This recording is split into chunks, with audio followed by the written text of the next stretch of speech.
The first laugh wasn't loud. It wasn't cruel either.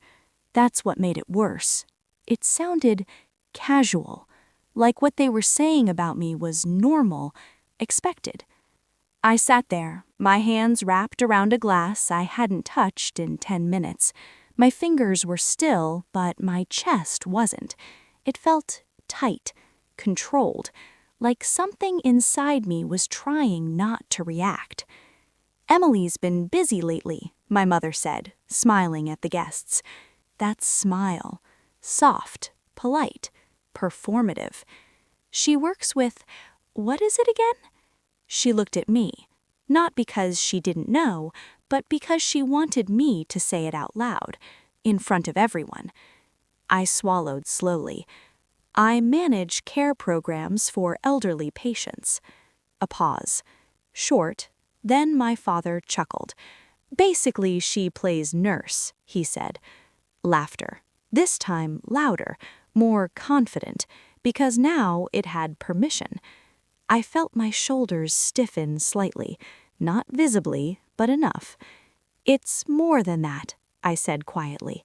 My voice didn't shake, but it felt smaller, like it had less space in the room. My mother waved her hand lightly. Of course. It's just, not exactly what we imagined." Another laugh. Someone across the table leaned forward. "So, like, volunteering?" There it was. That word, volunteer. Like I wasn't building anything. Like I wasn't responsible for anything. Like I didn't matter. I nodded once. Something like that. Because explaining it wouldn't change anything. They had already decided what I was, and what I wasn't. Rachel sat beside my mother, quiet, watching, not defending me, not joining them either, just there, like always, safe, untouched. I looked down at the table, at the plates, at the perfectly arranged dinner my mother had prepared. Everything looked right, everything felt wrong. "Daniel just got promoted," my father added, shifting the focus effortlessly. "Senior manager, big company." More praise, more smiles, more attention. I stayed silent, because this was familiar. This was predictable. This was my place, or at least, it used to be. The doorbell rang, sharp, clear, interrupting everything. My mother stood up. "I'll get it." The room settled. Small conversations started again.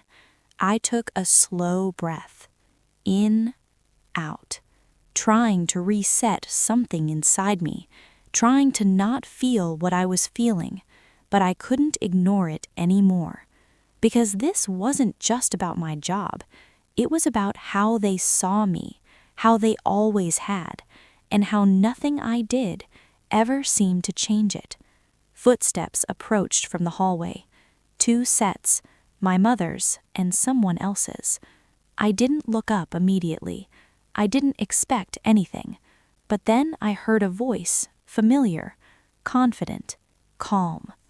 "Emily." My body reacted before my mind did. I looked up, and everything shifted. For a second, no one spoke. Not my father, not my mother, not the guests, not even me. Because the person standing in the doorway didn't belong in that moment. At least, not according to them, but I knew exactly who he was. "Mr. Carter," he said, stepping forward slightly, extending his hand toward my father. "My name is Jonathan Hayes." My father stood up slowly, confused, cautious. "Do I know you?" Jonathan smiled politely. "Not personally, but you know the organization your daughter works for." Silence. Heavy, uncertain. I felt my heart start to beat faster. Not out of fear, out of anticipation. Because something was about to happen. Something I hadn't planned, but something I understood. Completely. "I'm the CEO," he added calmly. The room changed. Not gradually, instantly, like someone flipped a switch. My father's posture straightened. My mother's expression froze. The guests looked at each other, trying to process, trying to connect the dots. CEO, that word didn't match the version of me they had just laughed at. Jonathan turned toward me briefly, a subtle nod, respectful, real, not performative, then back to my parents. I was in the area and realized Emily mentioned you lived nearby. I thought I'd stop by and thank you. My mother blinked. Thank us? Yes, he said, for raising someone who has completely transformed our patient care division. No one moved. No one spoke. Because the narrative they had created about me was breaking, right in front of them. He leads one of our most important programs, he continued. Her work has directly impacted thousands of lives. Thousands. That word echoed in my mind, not because I didn't know it, but because they were hearing it, for the first time, from someone who mattered to them. I stayed still, my hands relaxed slightly, my breathing steadied, because I wasn't surprised. I had lived this, every day. They just never saw it. My father cleared his throat. I wasn't aware. Jonathan smiled slightly. That doesn't surprise me. Emily usually doesn't talk about her achievements. I felt a small shift inside my chest. Not pride, not validation, something quieter, something more grounded. Truth. Rachel looked at me, really looked at me, for the first time in a long time, and I could see it, the change. Not dramatic, but real. Recognition. My mother stepped forward slightly. You should join us for dinner, she said quickly, too eager, like she was trying to fix something that had already been exposed. Jonathan glanced at me, just for a second. I met his eyes, calm, neutral. Then he looked back at her. I won't stay long, he said politely, but thank you. The room shifted again, but this time it wasn't about him. It was about me, and for the first time, they couldn't ignore it. Dinner didn't feel the same after that. Not for them. Not for me. The laughter was gone, replaced with something quieter, more careful, like every word had to be measured now, controlled. Jonathan sat beside me, not dominating the conversation, not trying to impress anyone, just present. But his presence alone changed everything. So, Emily, one of the guests said, forcing a smile, you must be very busy. I nodded slightly. I am. No explanation, no justification, just truth. My father watched me, not with pride, not yet, with confusion, like he was trying to understand how the version of me he knew fit with what he had just heard.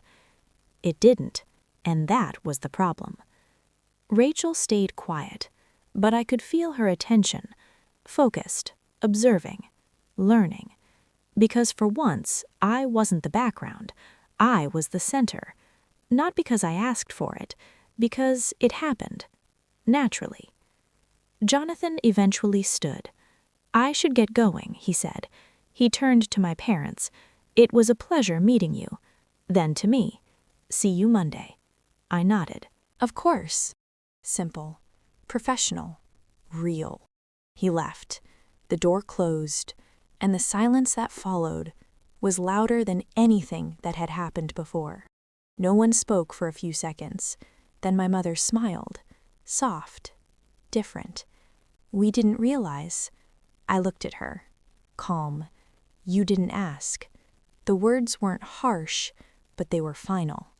That night changed something, not just for them, for me, because for the first time, I didn't feel the need to prove anything. Not anymore.